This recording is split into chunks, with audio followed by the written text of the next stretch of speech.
Bonjour à tous, c'est Fanch. Aujourd'hui, je vous retrouve pour une petite vidéo review du deck Commander Master Eldrazi Bound. Il est un petit peu réfléchissant. Il vient d'arriver, le samedi 5 août, donc c'est le jour de sortie. J'ai commandé deux decks, j'ai celui-là et le Slivoid n'est pas encore arrivé. Donc je vous montre celui-ci. Il y a deux petites cartes échantillon booster collector à voir aussi.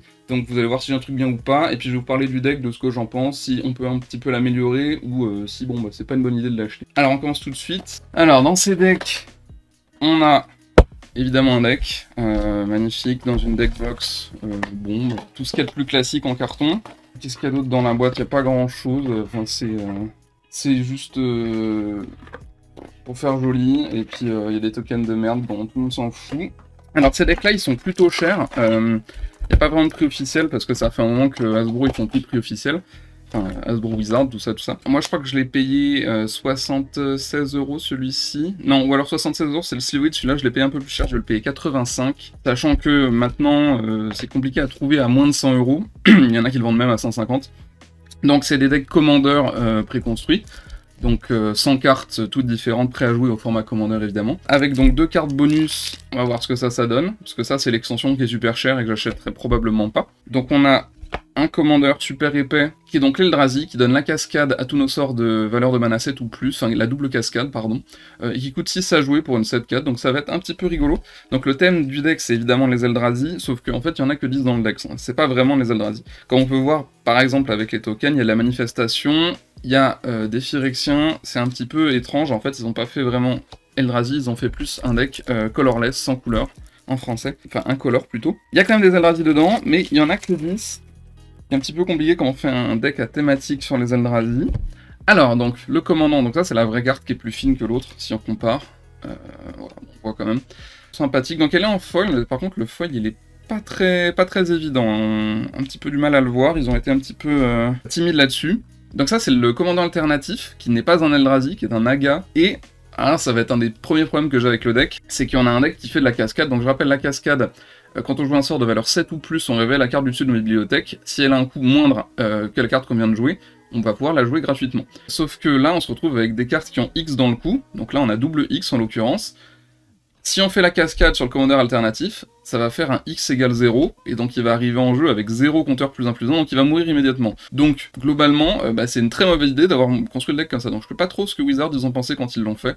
Moi je pense que je vais le jouer plus Eldrazi, je vais enlever toutes les cartes qui ont un X dans le coup, pour pouvoir ne pas tomber dessus à la cascade, parce que je pense que c'est dangereux en commandeur. Quelque chose se joue à un tour, et que on tombe là-dessus, c'est un peu dommage. Alors par contre, l'effet inverse marche, si on paye XX en tout égale 12 par exemple, bon bah on va pouvoir avoir une cascade sur 12, donc ça c'est bien dans ce sens-là, mais je pense qu'à sens unique c'est pas très utile. Une petite carte de règles, et alors le main deck, donc il y a des Eldrazi quand même, ils ont mis celui-là, ils ont été sympas. Il y a 2-3 petits trucs, il y a des avatars, pourquoi pas, donc il y a 10 nouvelles cartes dans ce deck-là. Je crois que ça c'est directement les nouvelles cartes, non attendez, que je dis pas bêtise, il me semble que celle-ci c'est une nouvelle carte. Alors, le deck est en anglais, désolé, je l'ai pas trouvé en français, donc j'ai pris comme ça. Alors celle-là, elle est pas trop mal, c'est un petit clear de board qui fait plaisir, parce que ça va probablement virer... peut-être un peu tout, là, en l'occurrence, mais après, si on a un gros Eldrazi, on peut virer des trucs plus faibles. Alors celui-là, il est vraiment incroyable, genre, rien que l'image, elle est cool, alors là, avec ma lumière, c'est pas incroyable, mais il a un effet de fou, donc c'est une 10-10 pour 10, sauf qu'il a l'annihilateur 2, donc quand il attaque, il pète 2 trucs chez l'ennemi. Il a le piétinement, parce que pourquoi pas. Mais surtout, quand il entre en jeu, une créature ciblée devient 10-10, elle peut être même à l'ennemi, on en prend le contrôle, elle a l'annihilateur 2, la célérité, donc en gros, quand il arrive en jeu, il pète 2 trucs, il tape de 10 forcément, et au tour d'après, il le fera lui-même, avec une carte de l'adversaire en plus, donc si c'est bloqué, c'est vachement bien. Il me semble que ça, c'est un reprint, mais c'est vachement cool, le deck Eldrazi, ça fait longtemps qu'on en attendait un. Ah, la cigale, elle est complètement pétaxe, parce qu'elle coûte que 3, elle a le flash, et surtout quand on caste un sort incolore, on va lui donner plus X étant la mana value du sort, et on va lui donner le piétinement, donc ça va taper très fort, genre si on joue le commandant qui coûte 6, et ben la cigale elle va être plus 6 piétinement jusqu'à la fin du tour, donc ça va être vachement cool dans ce deck là. C'est une rare carte qui est pas un Eldrazi, que je pense que c'est une bonne idée. Bon, je vais vous montrer tout ça vite fait, j'essaie pas de perdre trop de temps là-dessus, ça c'est très pété, parce que globalement on peut jouer tous nos sorts gratuitement, une fois par tour, mais c'est déjà pas mal. All is Dust, un des meilleurs removals quand on est en incolore.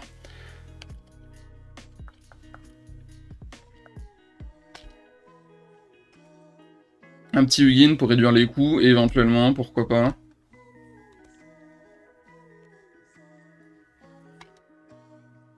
Pareil, Forsaken Monument, c'est sympathique. Ouais, ça marche dans le colorless, c'est sûr.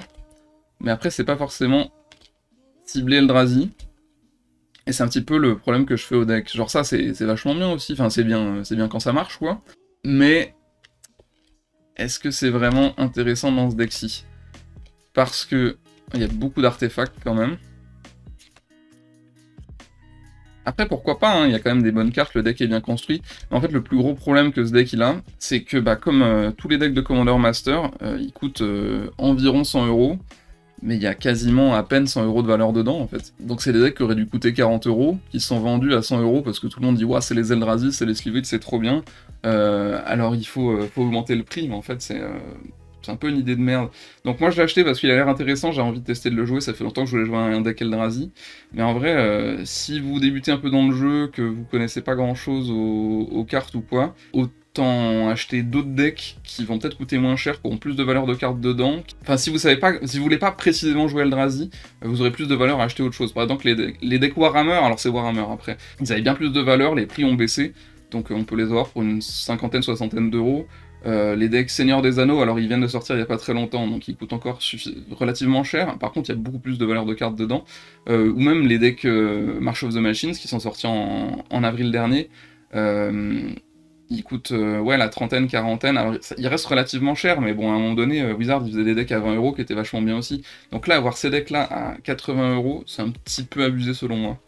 Alors on va continuer, donc là on passe sur les terrains. Ils ont mis la plupart des terrains colorless qu'ils trouvaient, donc ça c'est bien, des terrains incolores je veux dire. Parce que ils auraient pu juste mettre 40 waste et ça aurait été nul, mais non, ils ont fait un petit effort quand même, genre ça c'est vachement bien. Il y a 2-3 petites cartes qui font des trucs. Donc les waste c'est les terrains de base qui font que de l'incolore. Ah, on repasse sur des équipements. Ah putain, ils ont mis les Lightning Greaves, je me souvenais pas qu'ils avaient mis ça dans le deck avec une nouvelle image. Moi je crois que je préférais l'ancienne, mais c'est toujours cool parce que l'équipement 0, ça permet de... Dès qu'on joue un truc, de pouvoir changer les votes immédiatement de place, ça protège la carte et ça donne la célérité. Donc c'est vachement cool qu'ils les misent dans le deck, ça change des Swift Boot. Évidemment l'anneau solaire, le Thought Vessel pourquoi pas, parce qu'il faut beaucoup de mana pour jouer des gros sorts. Hein. Je rappelle les Eldrazi, celui-là il coûte 6, l'autre tout à l'heure qu'on a vu il coûtait 10, il y en avait qui coûtaient 7, 8, 9. Donc il faut énormément d'accélération de mana, un passage des malandrins c'est pas mal, ça permet d'avoir une grosse créature qui est imbloquable. Bon, ils ont mis 2-3 petits Eldrazi common parce qu'il fallait en mettre, mais franchement, ils en ont pas mis beaucoup. Je trouve qu'ils n'ont pas fait beaucoup d'efforts. Je vais vous montrer après moi, ce que je pense qu'on pourrait rajouter. Genre ça, franchement, pas convaincu. Hein. Plus 3, moins 3. Bon, éventuellement, on peut faire le moins 3, mais ça coûte 2. Il y a beaucoup de créatures qui peuvent pas être removées avec un moins 3, et puis le plus 3, on va quasiment jamais l'utiliser, hein, globalement. Parce qu'avec des Eldrazi, on n'est pas à 3 près. Hein. Si on tape de 10 déjà, ça fait pas grand-chose. Bon, après, il y a 2-3 petites cartes bien, hein, mais c'est pas incroyable, hein, genre ça, bon bah ok, ça donne la célérité, c'est sympa, mais c'est un mur, quoi.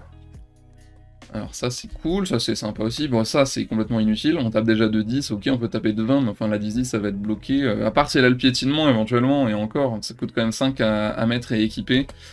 Je suis pas convaincu, après pourquoi pas, moi j'aime bien la carte en soi, mais je trouve que juste que c'est une carte qui est très lente. L'ornithoptère de paradis, pourquoi ils l'ont mis? Bah, vraie question, pour le coup, parce que bah, y avait un Eldrazi qui faisait la même chose, et du coup, qui aurait été un Eldrazi, donc ça aurait été dans le thème. Enfin, je sais plus si c'est un Eldrazi ou un artefact, mais pareil, qui coûte 2, qui fait un mana de n'importe quelle couleur, alors il a pas le vol, mais on s'en fout, parce que le problème de lui, bah, c'est que c'est une 0-2, donc il meurt hyper facilement dans un clear, dans un removal ou quoi. Alors qu'un artefact, bah, c'est plus compliqué, enfin un artefact non créature, c'est plus compliqué à enlever déjà. Donc c'est un petit peu étrange qu'ils aient mis ça là, alors qu'il y avait d'autres trucs qui faisaient ça mieux. Bon, le mire, pourquoi pas, il fait 2 mana, il est cool, moi je l'aime bien. Ça c'est complètement inutile, hein, entre nous. Enfin, ouais, bon d'accord, si on a un terrain qui a été pété, on peut le revenir, mais y a pas vraiment de terrain sacrifice dans ce deck là, donc ça sert pas à grand chose. Mettre une carte de la main sur le jeu, ok, on peut ramper un peu plus vite, mais ça nous fait pas piocher les terrains, donc je veux dire, pour 4, il fait pas grand chose. Il coûterait 1 ou 2, je dis pas, mais là pour 4, il sert un petit peu à rien. Ok, ça pourquoi pas, ça rend imbloquable, encore un petit peu de rampe, après on repasse au terrain. Alors ça c'est cool, bon ils ont mis un terrain Eldrazi, mais ils ont pas mis le Eye of Ugin, ce qui est dommage, parce que le Eye of Ugin, je vous le montre, je l'ai pris à côté. Ça, c'est une des cartes que je mettrais dans le deck personnellement. Alors, il m'a coûté 7€, donc il n'était pas donné. Les Eldrazi, colorless, enfin incolore, coûtent 2 de moins à lancer. Donc c'est vachement cool. En plus, si on a le mana pour 7, on peut aller fetch une créature. Donc on peut aller la chercher dans la bibliothèque, la mettre dans notre main. Donc ça, c'est vachement bien si on a besoin de pioche. Donc c'est un terrain qui est super cool, mais ils l'ont pas mis pourquoi? Parce qu'ils ont mis que 10 Eldrazi dans le deck. Moi je me demande si c'est pas le problème inverse, c'est s'ils ont mis que des Eldrazi dans le deck pour pouvoir justifier que bon bah on met pas le Ayuvugin parce qu'il n'y a pas assez d'Eldrazi, parce qu'ils avaient pas les couilles de mettre une carte à 7 € de plus dans le deck qui avait déjà pas beaucoup de valeur pourtant.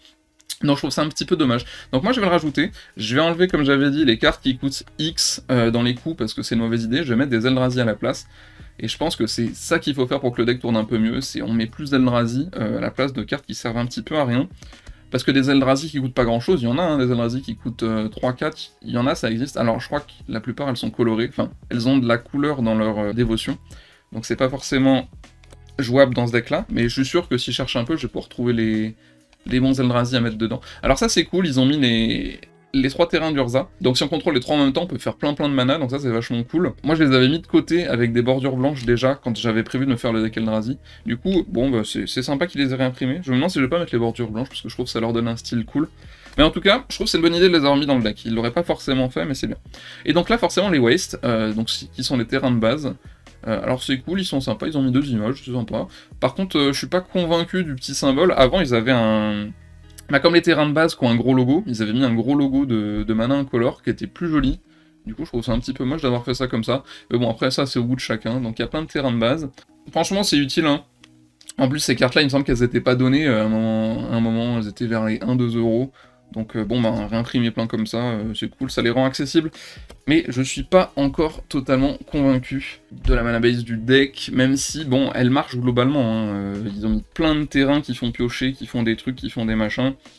Ils ont mis plein d'artefacts à mana. Dans l'idée, ça marche. Après, à voir si c'est suffisamment rapide ou pas pour pouvoir jouer des sorts qui coûtent 10. Je vais tester le deck, et puis... on verra ce que ça donne. Au pire, je mettrai un petit commentaire pin dans la description ou quoi en disant bon, bah finalement, la mana base elle marche très bien. On n'est pas au niveau du deck Slivoid. J'en parlerai quand je l'ouvrirai. Là, je l'ai pas encore reçu. Je sais pas pourquoi ils m'envoient les 2 decks en décalé. Donc maintenant, on va ouvrir le booster collector avec 2 cartes dedans. Alors, on va voir ça tout de suite. De mémoire. Alors, je sais pas s'ils ont changé, mais d'habitude, ce qu'ils font, c'est qu'il y a une commune unco et une rare ou mythique. Donc sur les 2 cartes, en fait, il y a globalement une carte. Alors on va voir ça tout de suite, est-ce que je vais avoir des trucs de fou ou pas. Donc j'essaie de pas les péter. Parce que je rappelle, les vrais boosters... Alors c'est... Oui, si, c'est ça, c'est collector. Les vrais boosters collector, je crois que c'est un... On est à un truc indécent, c'est genre 100 $ le booster. Qui contient une vingtaine de cartes, mais là on en a 2, donc c'est sympathique. Alors voyons voir ça. Hop là! Merde. Alors combien il y a de cartes en vrai? Ah non, c'est ça, il y a 2 cartes. Teysa Karlov, j'ai aucune idée de si elle vaut quoi que ce soit, je n'ai jamais vu cette carte. Par contre c'est sympathique, c'est les nouveaux traitements où ils se sont dit les créatures légendaires, on va les mettre sur un fond uni, on va leur faire un profil un peu stylé. Alors ça marche pas sur toutes les cartes, parce qu'il y a des cartes, genre celle-là, c'est genre pourquoi le fond il est bleu, la carte elle est pas bleue d'identité. Mais après, pourquoi pas. Il me semble qu'elle vaut pas de fou, je vais vérifier ça tout de suite, parce que je suis quand même curieux de savoir si elle a un minimum de valeur, parce que... Bon, je joue pas pour la valeur des cartes, mais c'est quand même décevant quand on a une carte qui vaut rien, ou sympathique quand on a une carte qui vaut 50 balles, quoi. Alors, regardons ça. On est sur une version à 1,50 €. Bon, pourquoi pas, écoute. En tout cas, c'est jouable. L'habilité, elle est intéressante. Je sais pas si je m'en ferai un deck, mais pourquoi pas. Passons à la deuxième carte. Choum, Command Tower en foil, en arrêt tendu alternatif. Et ben... Je pense que ça vaut rien, mais ce qui est cool, c'est que c'est sûr à 100%, c'est une carte que je vais jouer, parce que bah, la Command Tower, elle est dans littéralement tous les decks. Donc c'est vachement cool, avec un petit arc-en-ciel un peu stylé. Elle est foil, mais encore une fois, comme le commandant, hein, le foil, il est super timide. Hein. Là, vous le voyez pas à la caméra, mais on le voit aussi peu en vrai. Hein. Donc c'est un petit peu dommage. Alors voyons voir si celle-ci, elle vaut quelque chose. Moi, je parie sur un petit 50 centimes, là. Ah, en fait, j'ai rien dit. Elle vaut 8,50 € à l'heure où je tourne cette vidéo. Après attention, hein, l'extension, elle est littéralement sortie aujourd'hui. Les prix, ils vont forcément baisser dans les jours à venir, parce que là, les gens, ils se disent « Waouh, moi je veux la Command Tower en foil dans mon deck », donc ils sont prêts à mettre des sommes considérables, et dans 2 semaines, ils auront tout oublié, et ça vaudra plus qu'1 €. Mais bon, bah, à l'heure actuelle, 8,50 €, donc c'est vachement cool. Ceci dit, je viens de réaliser, mais... J'ai une Command Tower qui fait du mana coloré dans un deck où il n'y a pas de couleur, donc c'est littéralement inutile pour ce deck-là. Ouais, c'est pas grave, je la mettrai dans un autre de mes nombreux decks. Bon bah voilà, c'était la petite review du deck. Je pense qu'il est clairement améliorable. Pour moi, il faut jouer beaucoup plus Eldrazi que Colorless. C'est un petit peu étrange le Frankenstein qu'ils ont fait. La mana base, non, bah elle est pas trop mal après, mais c'est forcément améliorable si on joue Eldrazi avec un Ayovugin, qui pareil, hein, depuis que le deck est sorti, ça a énormément augmenté. Moi je l'ai acheté le jour du reveal du deck, en me disant vas-y, je le prends à 8 balles, ça fait plaisir. Mais là si je regarde maintenant, depuis que le deck est sorti, je crois que ça a augmenté de fou. Alors j'ai quelle version? Moi j'ai la version Masters. Ouais, maintenant la carte elle est entre 15 et 20 balles. Ouais, fallait l'acheter au bon moment. Bon, au pire proxy, hein, j'ai envie de dire les gars. En tout cas, ces decks-là et l'extension, parce que du coup l'extension ils ont des boosters qui sont beaucoup trop chers. J'en mets les cartes foil pour vous faire regarder quelque chose, même si j'ai repassé en grosse caméra. Une extension qui a des super cool cartes, des cartes super cool, comme les petits traitements en full art, là c'est sympathique. Le problème c'est que les boosters sont hors de prix, enfin je veux dire même un booster de draft qui normalement est à 3 €, là c'est 12, c'est pas possible, enfin une avant-première elle va coûter 80 balles, enfin je sais pas, non, entre 40 balles je crois, mais enfin, on est sur un truc aberrant.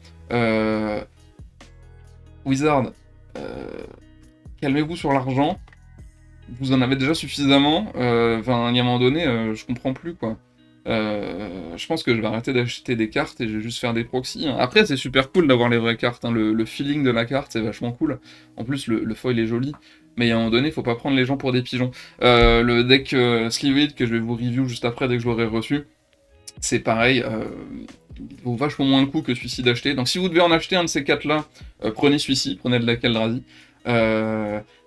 Par contre, globalement, si vous n'avez pas 80 balles à dépenser, bah n'en achetez pas, hein, vous manquerez rien. Achetez plutôt un deck Seigneur des Anneaux qui sont sortis le mois dernier, là.